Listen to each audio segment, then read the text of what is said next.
वन्दामहे महेशानं हरकोदण्डखण्डनं जानकीहृदयानन्दी चन्दनं रघुनन्दनं। हरे कृष्णा। आज हम लोग रामनवमी के संबंध में श्रवण करेंगे। भगवान श्री राम जी का वैशिष्ट्य क्या है और उनकी लीला से हमें क्या शिक्षा मिलती है।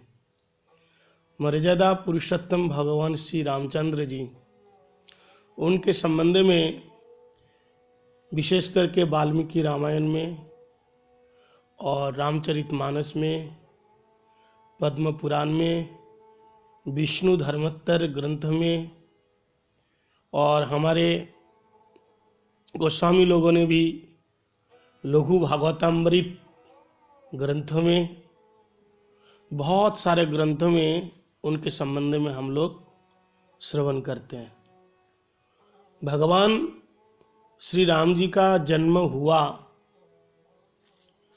शास्त्र में बताया, चैत्र शुक्ल नवमी में, जब सूर्य, मंगल, बृहस्पति, शुक्र और शनि, ये 5 ग्रह अपने अपने ऊंचे स्थान में अवस्थित थे। बृहस्पति और चंद्र के साथ, बृहस्पति चंद्र के साथ कर्कट राशि में स्थित थे और सूर्य मेष राशि में अवस्थित थे। पुनर्वसु नक्षत्र युक्त समय था। यह अद्भुत, अपूर्व ये समय था और भगवान दिव्य रूप, गुण, लीला, विभूति, वैशिष्ट, अनर्वचनीय भगवान का ये दिव्य लीला को प्रकट करने के लिए श्री रामचंद्र जी ने उन्होंने अवतार लिया। विष्णु धर्मोत्तर पुराण में भी लिखा हुआ है, राम, लक्ष्मण, भरत और शत्रुघ्न, यह क्रमशः वासुदेव, संकर्षण, प्रद्युम्न तथा अनिरुद्ध, ये चारों के अवतार ये राम, लक्ष्मण, भरत, शत्रुघ्न जी है।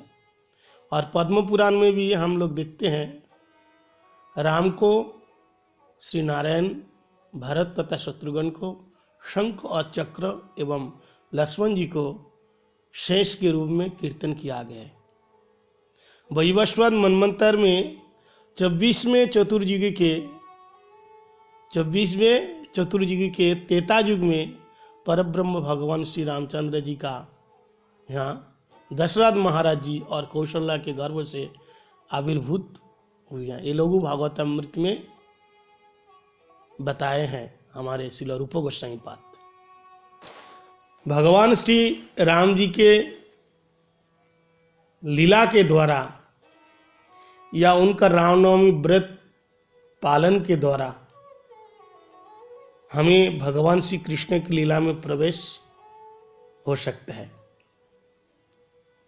जैसे कि आप लोग जानते हैं कि जब भगवान श्री रामचंद्र जी वनवास गए और उस वनवास काल में दंडक वन में जब गए तो वहाँ के जो ऋषि मुनियों ने उनको देख करके पति के रूप में ग्रहण किया, लेकिन एक पत्नीधारी भगवान राम ने उनकी कामनाओं को पूरा करने के लिए वल्लभ श्री कृष्णचंद्र जी की प्रिया, जो प्रिय गोपियां हैं, उन गोपियों के रूप में वो दंडकारण्य के ऋषि लोग आए और तब उन्हें स्वीकार किया और इस रूप से कृष्ण लीला में वो लोग प्रवेश किया। तो रामनवमी व्रत के द्वारा हमें भगवान कृष्ण की लीला में भी प्रवेश हो सकता है। इस रामनवमी व्रत के लिए उपवास बताया गया है। जो भगवत धाम जाना चाहते हैं, भगवान राम जी के धाम में जाना चाहते हैं, ऐसे जो भक्त हैं, भगवान का प्रिय है, उन लोगों को रामनवमी का व्रत अवश्य ही करना चाहिए भक्ति के लिए। और करने से क्या होता है? अगस्त्य संहिता में कहते हैं इस संसार से उसकी मुक्ति हो जाती है। और सबसे पहले तो भगवान राम जी खुश हो जाते हैं और वो पुनः मातृगर्भ में आते ही नहीं, इस संसार में नहीं आएगा, वो भगवान का प्रिय भक्त बनेगा। और जो लोग इस रामनवमी का व्रत नहीं करते हैं उनके लिए भी शास्त्र में कहा है, कहता प्राप्त श्री राम नवमी दिने मर्त विमूढ़ाधि उपोषणम न कुरुते कुंभी पाकेशु पच्यते। और एक श्लोक में बताया जस्तु राम नवमी अंतु भुंक्ते महाद विमूढ़ाधि कुंभी पाकेशु घोरेशु पच्यते न अत्र संशया।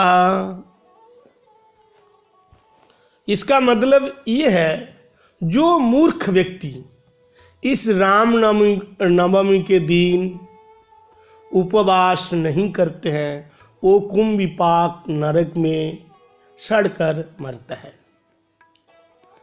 अथवा जो मूर्ख लोग मोहवश यदि रामनवमी के दिन में भोजन करते हैं, भोजन यानी खाना खाता है, वो भी घोर कुंभिपाक नरक में सड़ेंगे। इस प्रकार से शास्त्र में बताया गया है। अतएव रामनवमी का व्रत पूरे रामनवमी के समय तक ये व्रत को उपवास रखना चाहिए, जैसे एकादशी की तरह।